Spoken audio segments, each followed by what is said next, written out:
प्रधानमंत्री जी का निरंतरता में बिहार आना प्रधानमंत्री जी का समर्पण बिहार और बिहारियों के प्रति दर्शाता है। लोकसभा चुनाव में जो वादे प्रधानमंत्री जी के द्वारा किए गए थे, एक एक करके हर उस वादे को पूरा करने का कार्य प्रधानमंत्री जी हमारी केंद्र की सरकार के द्वारा किया जा रहा है।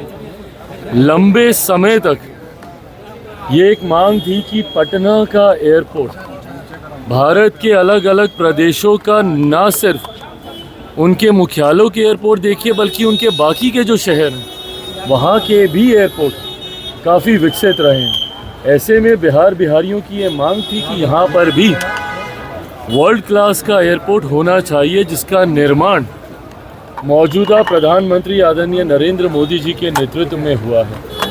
न सिर्फ इसका उद्घाटन बल्कि परसों विक्रमगंज में एक विशाल जनसभा को भी आदरणीय प्रधानमंत्री जी संबोधित करेंगे।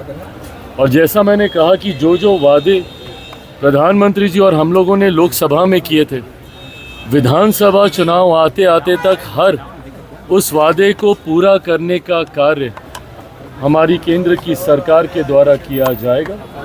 और विधानसभा में हम लोग एक नए लक्ष्य के साथ बिहार को एक विकसित राज्य बनाने की सोच के साथ, उस लक्ष्य के साथ हम लोग आगे बढ़ेंगे। अगला 5 साल प्रधानमंत्री जी के नेतृत्व में डबल इंजन की सरकार जो बिहार को परिणामों के बाद मिलेगी, वो अगले 5 साल बिहार के लिए गोल्डन एरा के तौर पे होंगे, एक स्वर्णिम काल के तौर पर होंगे, जिसमें सही मायनों में बिहार एक विकसित राज्य बनने की ओर अग्रसर होगा। तेज प्रताप यादव जी को लेकर जो प्रकरण फिलहाल बिहार में चल रहा है और पूरे देश भर में इसकी चर्चा हो रही है, लालू जी ने उन्हें पार्टी से ही निकाल दिया 6 सालों तक। देखिए, ये पूर्णतः उनका पारिवारिक विषय है, उनकी पार्टी का अपना इंटरनल मैटर है।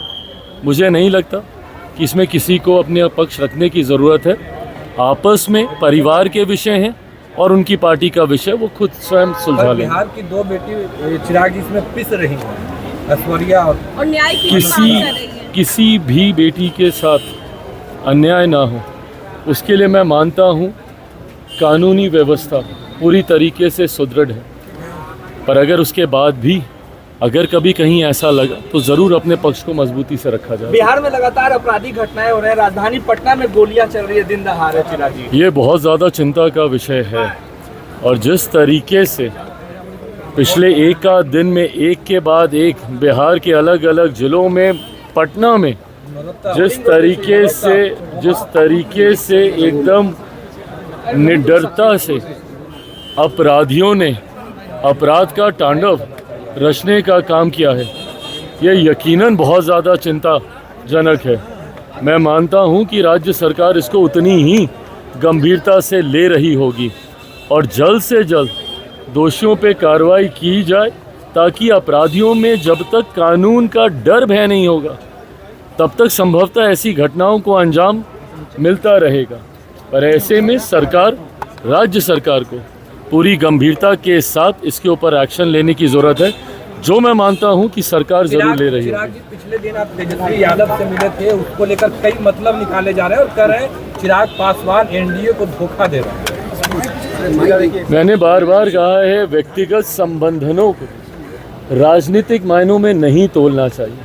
और ये किसी से छुपा नहीं है, मेरा उस परिवार के साथ पुराना रिश्ता रहा है। मेरे पिता आदरणीय रामविलास पासवान जी, आदरणीय लालू जी एक दूसरे के साथी रहे, सहयोगी रहे, समकक्ष रहे, एक दूसरे के साथ मिलकर काम किया। और वही खूबसूरत रिश्ता मेरा उस परिवार के साथ है। बट उस परिवार से रिश्ते होने के मायने कभी ये नहीं है कि मैं राजनीतिक तौर पर भी उनके साथ अलाइंड हूँ। हमारे वैचारिक मतभेद हैं और हद से ज़्यादा हैं। एक मंच पर आना नहीं संभव है। आना संभव होता तो 2020 के चुनाव में ही हम आ जाते।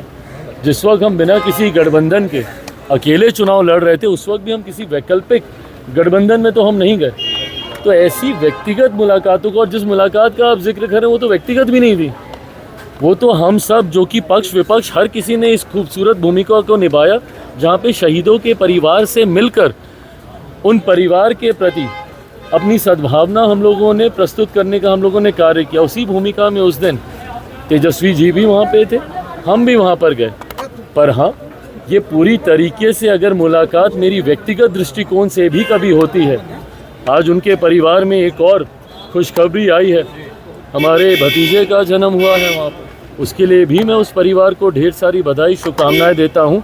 कल को अगर इस दृष्टि से अगर हमारी मुलाकात होती है तो उसके भी राजनीतिक मायने नहीं निकाले।